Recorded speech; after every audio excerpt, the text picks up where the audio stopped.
Okay, we're going to start putting this chainsword together, and what we're going to do is start off with the cover. So we're going to start off one of these end pieces where you can see it has this angle on the side, and this shows that it's at the front. You have two of these, just put together like that. Now, as you're doing these, important thing to realise is that the centre pieces do actually have an order, and the way you can tell the order is by these grooves underneath. So what you're looking for is matching up these grooves so it goes a divot, flat bit, another divot, a flat bit, another divot, flat bit, etc, etc, and make sure this pattern repeats and makes sense. An example of doing it wrong is right here, where you have this groove right next to it, but then immediately another one right next to that. That's not what you want. So you need to make sure it looks like this instead. And then what you're doing is getting these connectors, slotting in between. Now you may have to get into here with a knife just to cut away some of the excess plastic. Now as you're going to be pushing these down, you may find that they don't fit perfectly and you have to pull them back out. This one's fit quite well, but you can just simply wiggle these, not with a knife in your hand, wiggle these to get these back out. They can be a bit stubborn on the first time, and then just go through with your craft knife and clean up any excess that you can see in there that might be stopping it from going all the way down. We make sure we've got the right piece by looking at the bottom here. Put the knife out of the way, and then what we're doing is pushing these in nice and secure and trying to get these as flat as possible on these connections here. Then what we need is our next piece as we go along. So once again we look at that and say, nope, that is not the correct piece. While they are both the same on the bottom and they look identical, they're not, because they don't fit there. So grab the next piece, have a look, see if that fits, and there we go.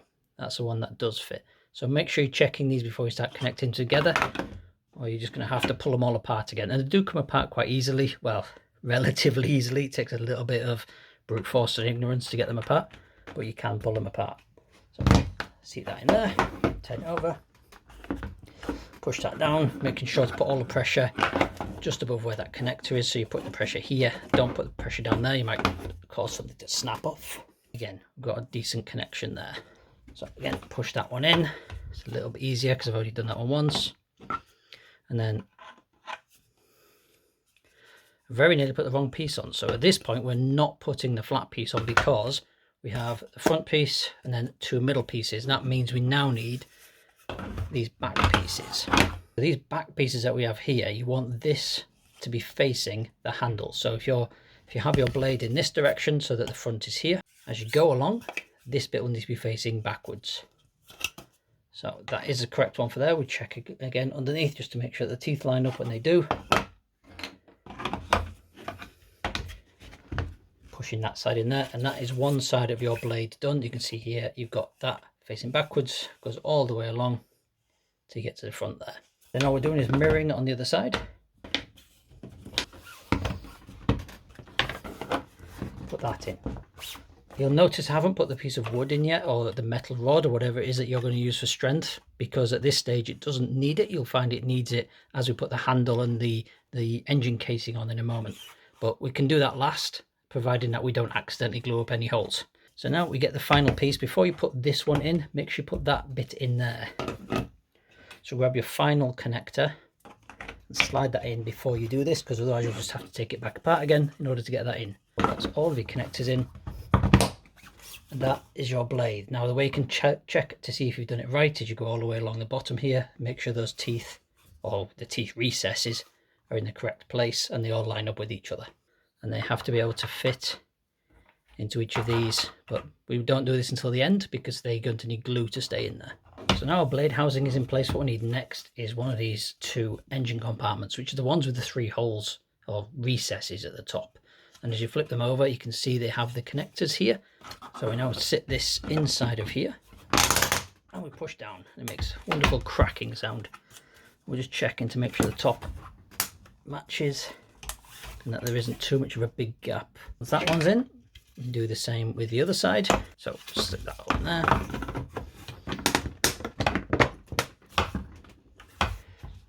And there we go. Now, next up we have the electrical component. This is going to be more difficult to show because of the angle of all of this, but ultimately these need to go in here. But as you can see, there's no real connectors for this. So this is when we're going to start using either the metal rod or the wooden dowel. So we'll go get that, and then we can start putting these bits in as well.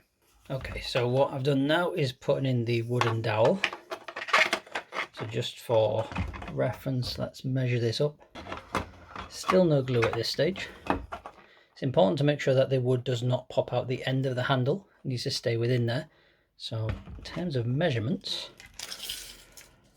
91 centimeters, just shy of 3 feet long. Now, as you can see at the end of the handle is quite rough around there, but this is going to be having the skull placed into there.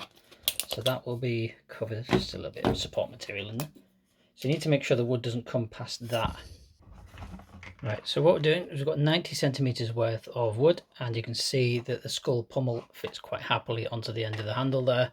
We have all of the pieces in terms of length, so that means we can leave that in there as we start to glue bits together now. So this section here is the first bit that is going to be kept together only with glue. So I'm going to put this on here just to test fit everything first. And that's a connection that we're looking for. We need it to basically sit flush across here like that. I can glue these two bits together first, just to make it a little bit easier. So we have some CA glue here. What we're going to do is just put a little bit onto this side. And then we're going to connect these two together. Try and make these as straight as possible. And then see if we can't get a bit of spray in there. Right, there we go, that's set in place. Now what we need to be doing is dropping a bit of glue on here, trying to avoid the wood still at this point. Now the more glue that you put on here, the stronger it'll be, but obviously the wood is providing you some strength as well. So that's now set in place. And then at the very back, we need to be sliding this onto here. And this, once we go on the end, so we need some glue on this end so that it'll stick into there. So a bit of glue on the top, and we can put a bit on the inside as well, just to hold on to that wooden stick for us. This side up. Then we just simply push that on, hold that in place. That's now stuck in place. So that's the main part of this done. We just need to put on the handles under here. So we have here the two handle pieces. See, they have these diamond shapes on the top. Now what these do is these will go into this slot you see right here. A little bit snug, which is good. So yeah, they're actually sitting quite happily just by themselves. Take them back out. We'll do a generous amount of glue in here. We'll also put some on here. So put them on these handles as well. This is always a risky and scary point, so I'm not spraying the activator yet because I want to be able to move these if I need to. So sliding those into place.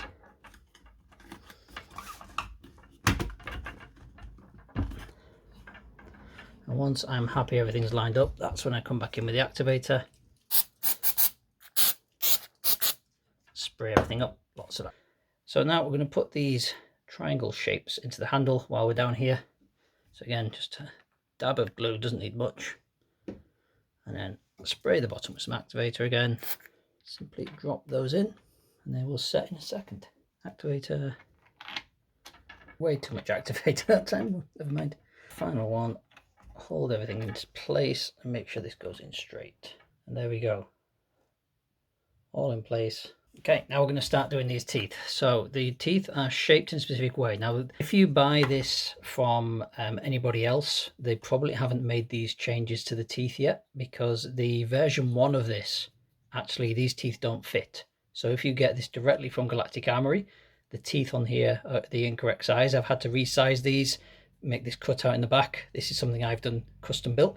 So if you're going to buy this from somebody else, that's absolutely fine. But contact them first and find out if they've built it. Find out if they've made this change as well. Because if they haven't, these teeth just simply don't fit. So I have contacted Galactic Armory and told them about this, but they were dealing with a DMCA fake takedown at the time. So they probably haven't fixed it as yet. And as I said before, these go in. So you've got these beveled sides, which are going to be facing upwards. And they just simply sit together like that. So what we're going to do, glue these in. Now there's a little ridge there just to sit it on there so you can actually line it up properly. So I'm going to drop a little bit of glue on here. It's a good idea to pinch this together while you're gluing this as well, because it's going to provide some support for the whole thing. It's a little bit of a snug fit, which is good. Push that forward. Spray on there. Got a little bit carried away on that one. Make sure the bevels are facing up before you drop it in. Pop that down. In fact, I'm just going to keep going with the glue so I don't accidentally put too much activator on. So next one. Now we'll continue doing this all the way forwards and backwards. Again, make sure the bevels are facing up when you're putting these in. It's very easy to get them upside down. It's not the end of the world, they're flat on one side, as you can see here, whereas on the other side they have this nice bevel shape on them. Now I just realised one piece I haven't put on yet is this piece here. So this actually goes at the back here. So what we do with these pieces is they're going to be connecting together like that. And at the very back here, and they're basically like a blade guard, chain guard, whatever you want to call it. They're a little bit of a pain to get in. You kind of have to go in sideways like that. So once again, let's get in here with some CA glue, and this time we can pinch this part together as well as we do it, even though this is a bit more stubborn. So we'll drop some down here, some down here. This one goes from that side. Simply pinch that together. Make sure these are in the right place because these need to perfectly line up or else it'll get annoying. Then spray in there. So that is that back bit in place. Now if we go back to this chain guard, you have this shaped piece here. Again, you've got bevel on one side, flat on the other side. This simply goes in here and provides a little bit of extra strength. It just needs to be forced in a little bit. In fact, I could leave it without any glue. It's quite happily sat there. But, you know, we're going to glue it anyway. This time I'm actually going to put a bit of spray on the inside of there. And you just have to race against time, get that in before the glue sets. So there we go. That is now in place. That's just that little bit of extra strength for that part there. Flip it onto this side where you have the large circle. We have two pieces which go in there. You have this first one, and then that second one sits inside there. Touch your glue in there. Spray the back of this one. And simply let that drop into there. Try and keep it in the center. Then we'll repeat the process on here, there, and then depending on what orientation you want that in, put that in as you need it.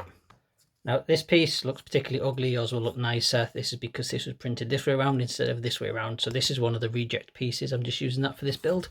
There's a lot with a lot of the pieces on here of reject pieces, so I didn't want to be wasting that type of money. You also have this small piece which I for the longest time didn't know what this is for. That's why this is a different color on this, because I genuinely didn't know where it went. And quite simply, it fits over here apparently, because now this bit doesn't want to fit in either. So this makes this incredibly snug. I mean, look at that. There's no, I'm not even going to bother. I'm going to bother gluing that. Like I say, yours won't look this ugly. Don't worry about those layer lines on there. But yeah, that is that side in. And then the final thing for this side is your engine exhaust. Now I'm going to put that this way around, because then I can spray it once it's straight.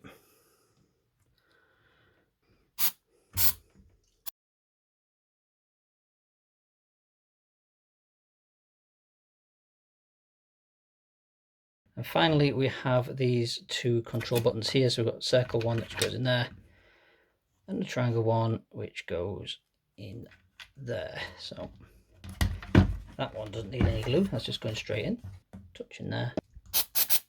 Chainsword is almost done. We only have one last finishing touch to put on, and that is our skull. Now this one is again a reject because of the terrible layer line, so this one is just one I'm using for this build.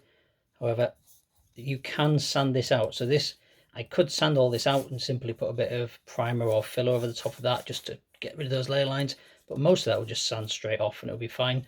However, I'm not happy sending it out because that's just not good enough. So this is going to be used on my test build instead. Now in terms of skull orientation, it does face upwards this way, so the same side as exhaust vent. So,